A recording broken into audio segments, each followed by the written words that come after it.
Vous êtes sur Aigle Magazine, mesdames, messieurs. Bonsoir, c'est l'heure de vous informer sur Aigle Magazine, votre chaîne d'actualité. À la une d'actualité, la Cour de cassation a statué ce mercredi 6 août 2025 sur la demande de réquisition de deux juges par l'ancien ministre de la Justice, Constant Mutamba. Cette requête a été déclarée sans objet après que le juge concerné se soit volontairement déporté de l'affaire suivante. Constant Mutamba, poursuivi pour le détournement de présumés 19 millions de dollars américains destinés à la construction d'une prison à Kisangani, avait exprimé des doutes sur l'impartialité des juges Justin Kibamba et Thomas Uchidi.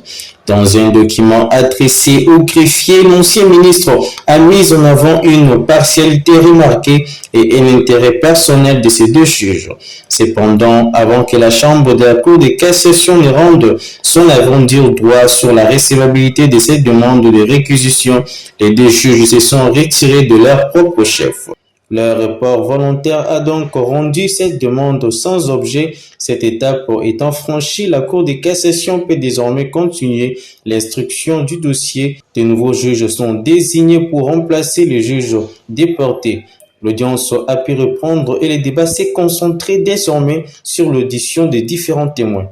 Poursuivant, le chef de l'État Félix Tshisekedi a investi le juge Dieudonné Kamuleta Badibanga comme président de la Cour constitutionnelle de la République démocratique du Congo. L'ordonnance portant son investiture a été lue ce mardi 5 août 2025 sur la chaîne nationale de la RTNC. Cette investiture fait suite à la réélection à l'issue de la plénière élective de cette institution organisée le 8 juillet dernier dans les installations à Kinshasa, capitale de la République démocratique du Congo suivie. Cette élection est conforme aux dispositions de l'article 9 de la loi organique numéro 13/026 du 15 octobre 2013 portant organisation et fonctionnement de la Cour constitutionnelle qui stipule que le président de la Cour est élu par ses pairs pour une durée de 3 ans, renouvelable une fois, dans les conditions déterminées par le règlement intérieur. Après son élection, il est investi par ordonnance du président de la République. Et il y a 3 ans, Dieudonné Kamuleta a été élu à la tête de la haute cour de la RDC. Il avait succédé à Dieudonné Kamuleta Diwa qui a quitté cette instance à l'issue d'un tirage au sort organisé au mois de mai 2022, soit un mois avant l'élection du nouveau président de la Cour. Président réélu de la Haute Cour est un magistrat de carrière. Il siège à la Cour constitutionnelle comme juge depuis 2020. Il est issu du côté du Conseil supérieur de la magistrature, mais avant, il fut conseiller à la Cour de cassation et avait commencé sa carrière dans la ville de Kamina, actuel chef-lieu de la province du Olomami. Selon la loi organique précitée, la Cour constitutionnelle exerce une compétence au matériel spécifique. Elle dispose d'un corps de magistrats particuliers par leurs compétences, leurs qualifications et leur mode de désignation. Elle bénéficie de l'expertise des conseillers référendaires. Toujours selon la même loi, un parquet général est institué après la Cour constitutionnelle. Il comprend le procureur général ou plusieurs premiers avocats généraux et des avocats généraux. Et le juge de la constitutionnalité des lois, des actes ayant force à la loi, des dits, des règlements intérieurs de chambres parlementaires, du Congrès, des institutions d'appui à la démocratie ainsi que des actes réglementaires des autorités administratives. Elle connaît des recours en interpellation de la Constitution et tranche des conflits des compétences entre le pouvoir législatif et exécutif, entre l'État et les provinces, ainsi qu'entre les ordres de juridiction. La Cour constitutionnelle est la juridiction pénale du président de la République, du Premier ministre. Elle est également dotée des compétences en matière électorale à titre. Elle juge de la régularité du processus des élections présidentielles et législatives au niveau national, ainsi qu'au référendum. La Cour constitutionnelle, composée de 9 membres nommés par le président de la République, ont droit à sa propre initiative. 3 choisis par le Parlement et 3 désignés par le Conseil supérieur de la magistrature. Les 2 tiers des membres doivent être des juristes, avocats, juges, procureurs ou professeurs d'université. Les autres doivent justifier de la nationalité congolaise et de 15 ans d'expérience dans les domaines juridiques. Le mandat de membre non renouvelable est de 9 ans. Changeons de chapitre, parlons d'autre chose à présent. Pour marquer sa présence dans les espaces liquides de la République démocratique du Congo, les forces navales a été dotées de canons rapides armés. Un échantillon a été officiellement remis le lundi 4 août dernier au chef d'état-major de la force navale par le chef d'état-major général de FARDC au Beach Majestic. Suivez.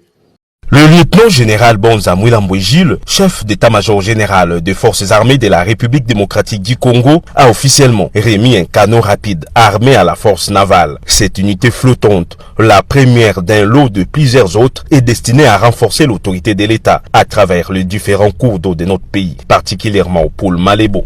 La cérémonie a eu lieu ce lundi 4 août 2025 au Beach Majestic River, dans la commune de la Gombe. La dotation de ces canons rapides à la force navale entre dans le cadre de la matérialisation de la vision du président de la République, Félix Antoine Tshisekedi, commandant suprême des FARDC pour son armée. La vision de construire un grand outil de défense au service du peuple congolais. Les clés de ces speedboats ont été officiellement remises au vice-amiral Kouyondi et Mehdi Albert, chef d'état-major de la force navale, par le lieutenant général Bonza Mwilambo Gilles, chef d'état-major général des forces armées de la République démocratique du Congo. Ces speedboats sont équipés de 2 moteurs de 250 chevaux chacun. Ils sont montés d'une mitrailleuse de calibre 12,7 mm et de 2 armes PKM. Pour se rendre compte des performances de ce type d'engin, le chef d'état-major général, ses 2 adjoints et d'autres officiers sont montés à bord de l'un des speedboats. Une démonstration a été réalisée dans la baie d'Ngaliema sur le fleuve Congo. Les marins eux-mêmes ont continué à s'entraîner pour maîtriser l'engin.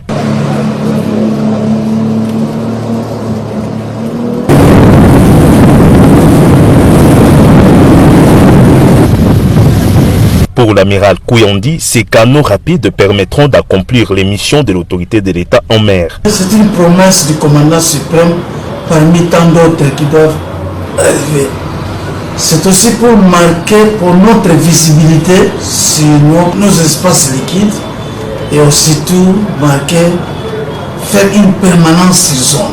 Ce n'est pas l'unique unité, il y en a encore tant d'autres qui doivent arriver. Nous voulons être présents partout en République démocratique du Congo.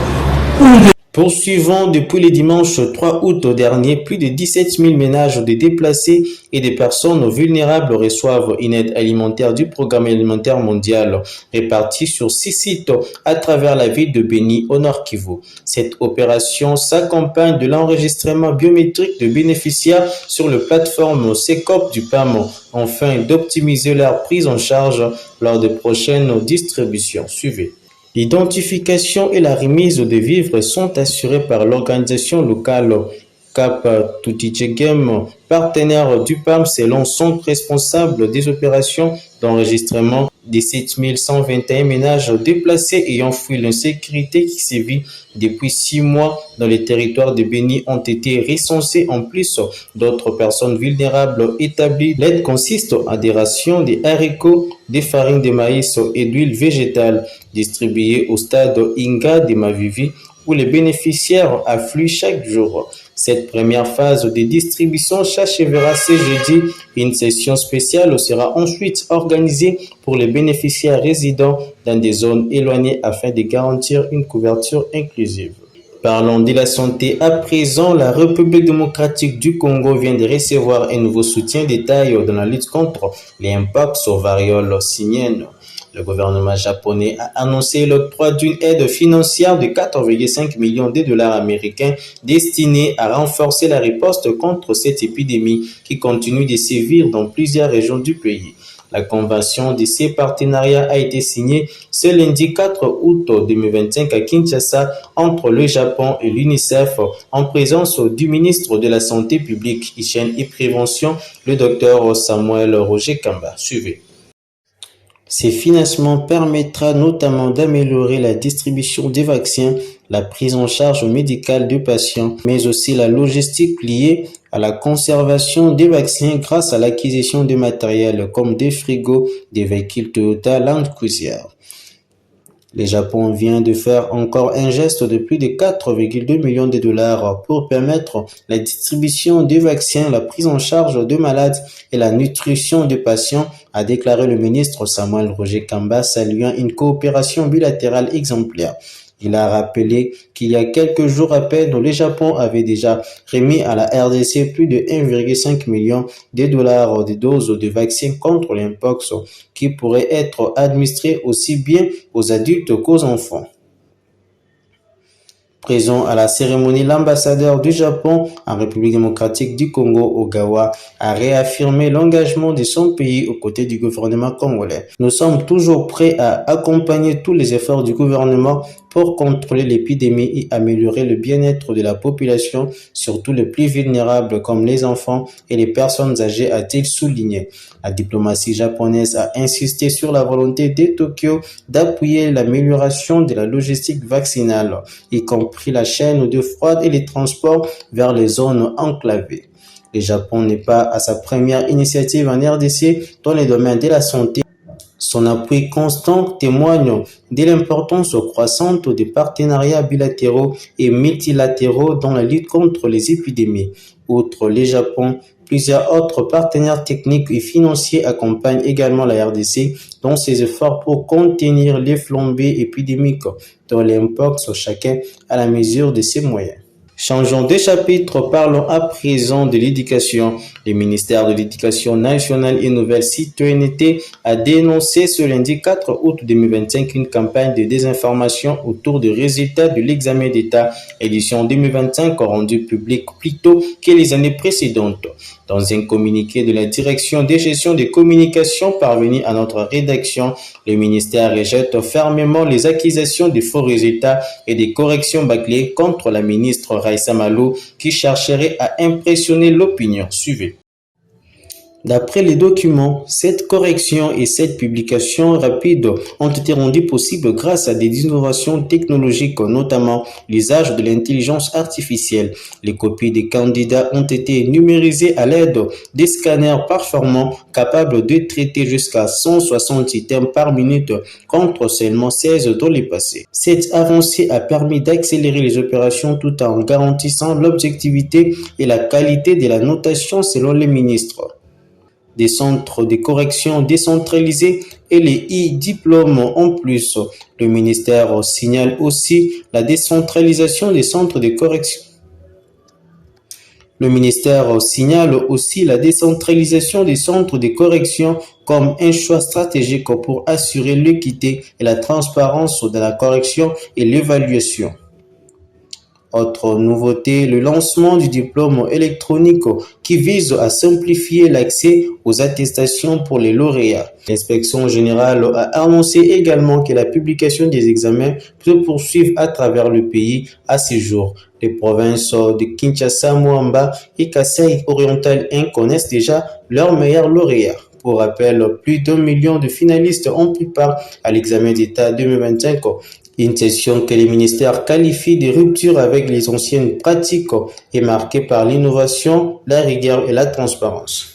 Toujours en éducation, face aux différents défis actuels, catastrophes naturelles, sécuritaires, déplacements massifs de la population, conflits armés que connaît la République démocratique du Congo, le gouvernement et ses partenaires ont signé un acte d'engagement de validation politique de la stratégie de l'éducation, de la formation et des situations d'urgence pour garantir l'accès à une éducation de qualité à tous les enfants, même en période de crise. Suivez. Le pays est confronté à des défis multiformes, conflits armés, déplacements massifs de populations, catastrophes naturelles et autres épidémies.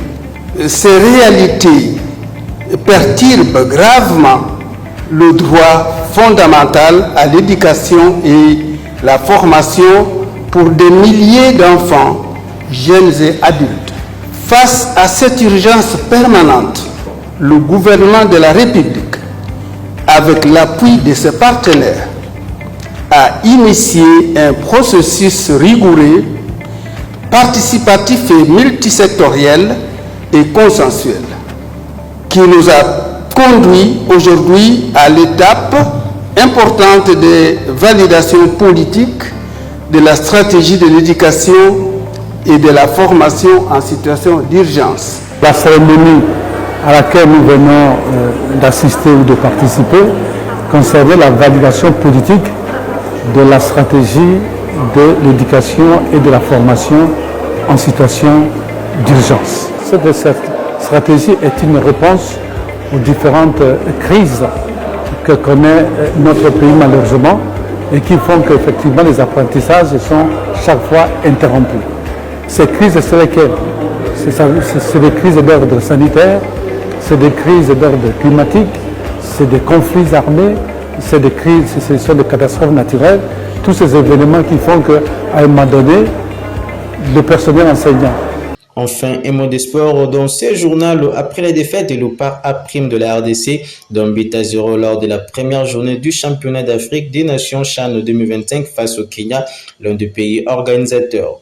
Les sélectionneurs des Léopards Otis Ngoma étaient en conférence de presse avant match ce mercredi 6 août pour la deuxième journée du CHAN face aux Zambie et estime que son équipe est prête à relever les défis face aux Zambiens. Il est optimiste pour la victoire finale. Suivez. Et à Genovic, tout d'abord, combler le côté droit, là où on n'avait pas un joueur de métier. Mais il faut savoir que malgré les 15 premières minutes, peut-être il y avait des ballons dans le dos d'Ozendombele, mais je crois que physiquement il était présent. Parce qu'il faut savoir aussi que nos joueurs ont complètement dit souffrir. Nous, on les voit, on vit avec eux, on les entraîne. Un certain temps, on est obligé d'aménager nos entraînements pour essayer de leur permettre qu'ils puissent avoir vraiment de la fraîcheur. Le seul danger aujourd'hui, c'est par rapport à ceux qui vont rentrer, parce qu'on veut quand même que les joueurs jouent à leur poste, mais ceux qui vont rentrer, on ne sait pas de quoi seront-ils aussi par rapport sur les plans physiques, parce qu'ils auront peut-être les mêmes problèmes. Donc on risque de tourner en rond. Donc nous, on s'est réunis avec les staffs techniques, les staffs médicaux.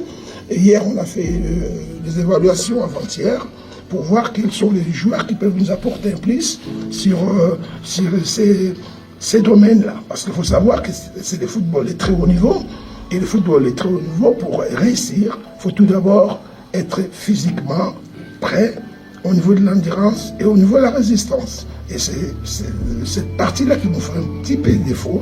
Mais je crois qu'avec le premier match qui a été joué, on va essayer de s'améliorer. Et puis on aura peut-être des joueurs qui auront 70 minutes, 90 minutes et qui ne sortiront pas plus avec des crampes. Et là, on travaille là-dessus avec mes assistants et puis le corps médical. Madame, Messieurs, c'était tout pour ce journal. Merci de nous avoir suivis. Merci pour votre fidélité et patience accordée à Aigle Magazine, votre chaîne d'actualité. Merci.